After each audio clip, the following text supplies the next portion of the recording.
As a child, I am insecure about my looks. According to my classmates and some family members, my hair looks really bad and they call me Black Forest. I try hard to comb and bind it so that I don't get trolled, but it doesn't work. I, I cry when I look myself in the mirror and avoid my picture to be taken. The bullying lasts from grade 5 to 10 for 5 long years. During that time, I pour myself into academics because I want to beat the bullies and show them I don't care. I developed the belief that achieving good results is the only way to hide my shortcomings. But then in high school, there are series of events that change everything. First, I have a major surgery and there are complications. While I am in the hospital recovering, my mother is diagnosed with breast cancer. Then my grandmother dies. There is so much uncertainty. My mother cries in her veil after chemo. She thinks hiding it will reduce the pain. My father is all the time angry because he and my maternal uncles and aunts disagree about her treatment. My parents never fought before, but now they do. I start missing classes. I can't get back to my normal life. I have been studying organic chemistry for 1.5 years, days and nights, doing notes. But now I can't remember anything. Everything seems old, but somehow unknown.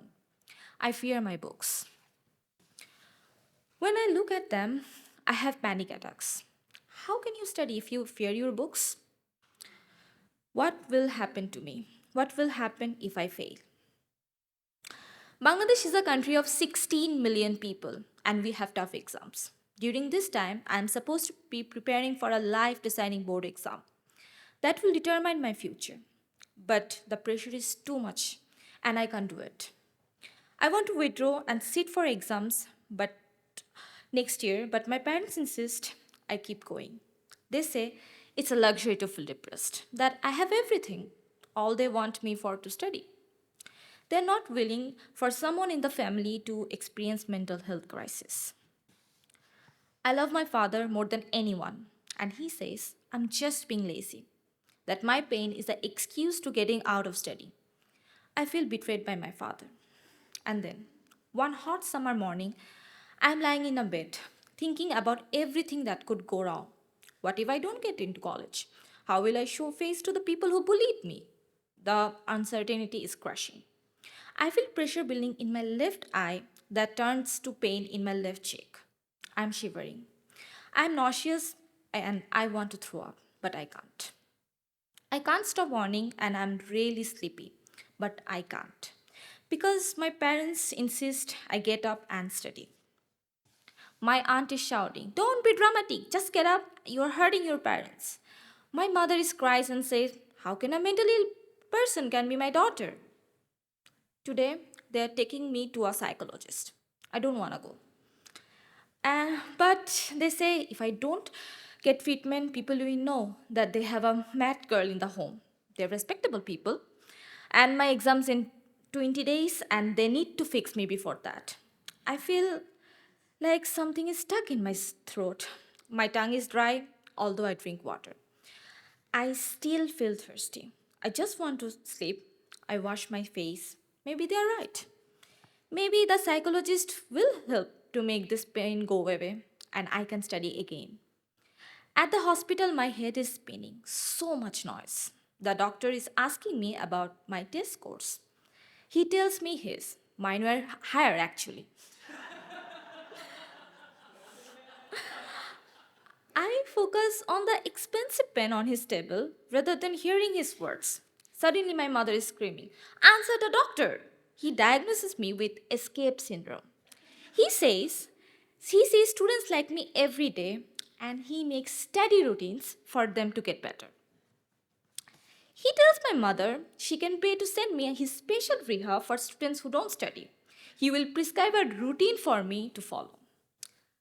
People seem to forget that I studied just fine for most of my school life. I earned a prestigious scholarship and I'm in the best high school in the country. But now I'm just a person who doesn't study. Now I'm lazy. When the day is finally over, they let me sleep. Sleep is the only thing that helps. Migraines. And their relentless pain become my constant companion and biggest challenge. In this period, my relationships with my parents are pushed to the brink. Eventually, I learn if I have migraine, it will pass. Migraine teach me that I am strong. I have ability to face life challenges and embrace both positive and negative at the same time. I make the decision to pursue computer science without waiting for admission test. I have an intuitive that this subject holds the potential for me to fall in love with. For the first time, it isn't my family or societal expectations, but my inner compass leading my way. Computer science in my country is one of the toughest major. But I'm admitted. My parents say I can't do it because I'm a quitter. And it's a waste of money. After I enroll, my father won't talk to me for 2 months. True. It presents its own sets of challenges. Migrants brought on by constant screen time make navigating my studies difficult. But within those difficulties, I discover a sense of peace. Computer science helps me to return to the feeling of success again through academic achievements. I join a robotics community and win competition, including a NASA competition. The people in my robotics community only know me as someone who can do things, a confident, a successful computer science student. It is what I was craving for a long time, a new start.